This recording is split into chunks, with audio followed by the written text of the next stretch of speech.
Hello, everybody. Accureye here, and welcome back to another Apex Legends video. And in today's video, I thought we'd talk about something that just was kind of interesting to me, and I thought would be kind of interesting to talk about, which is the factor of what should you do, when it comes down to playing Apex Legends, like, skill level and whatnot. What can I do to help improve my skill or improve just the amount of, things I can do.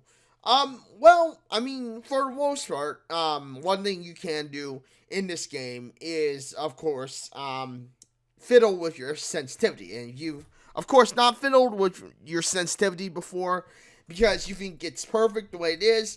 Chances are you may just be kind of trying to mess around with it or keep it the same because you think, oh, it's alright. I'm not having any trouble with it. But, you may be having trouble with it. Now, of course, if your sensitivity has been filled with it, you kind of come to a concerned point where it's like, okay, I've already messed with sensitivity and I've already kind of reached the point where it feels at least somewhat the most comfortable for me. Then the second idea, in my opinion, would be to, of course, consider your field of view. Now, in of course Apex Legends, lucky enough for you, in Apex Legends, the field of view can be messed with. You can adjust the field of view to however you feel fit. And because, of course, you can adjust the field of view to however you feel fit, it does answer or leave you with a lot of room to kind of go, okay, this is way too high, this is way too low. I feel like I'm not seeing things soon enough. I feel like, it feels too far away. I feel like I'm just missing things. Or, of course, you could be like, oh, okay, this is too close. I'm just seeing it too close. And I need a little bit of a further back view. Now, for the most part, I will say this much. Don't try to do it to where the field of view is so far away that, you can basically see everything. I mean, again, this is not exactly what you want. You want something where you can at least feel confident in, the actual, if you will, abilities of yours. You want to stay within the prespect of what for you is a good, a good ordeal, a good, sense of, hey, okay, this works, this doesn't, and, all that jazz.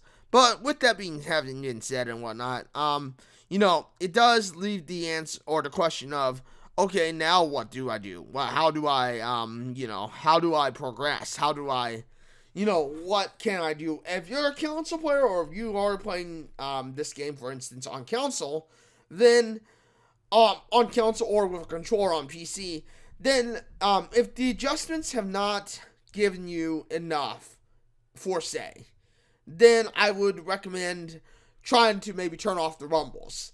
Turning off the rumbles could help you. Now, it's not going to give you the feedback of, for instance, trying to gain shot. You kind of have to guess, okay, did I get shot? You're going to have to pay attention to the markers. Because, obviously, when you're using a controller, if you are using a controller for games like this, then chances are you're going to feel the rumbles kind of go bloom bloom or whatever, and that means you got hit. And of course, then you can kind of adjust for wherever the firing was coming from. Unfortunately, with rumbles off or no rumbles at all, you'll see that obviously you won't feel like you're under attack. You kind of have to just listen out for whatever it is, And, of course, with that being said and all, it does mean that there isn't going to be a whole lot to make it to where you can, where you'll have room to spare. But, with that being said and all, that's pretty much it. You know, obviously, one of the main reasons I turn rumble off on controller, and I would consider it for anyone who's having trouble, is the fact that when you're shooting, sometimes that rumble, because the gun rumbles every time you shoot, sometimes you may miss your shot entirely. So, it's one of the main reasons I choose to have rumble off. But, overall, with that being said, hopefully you get the idea of what happens and, how it all works.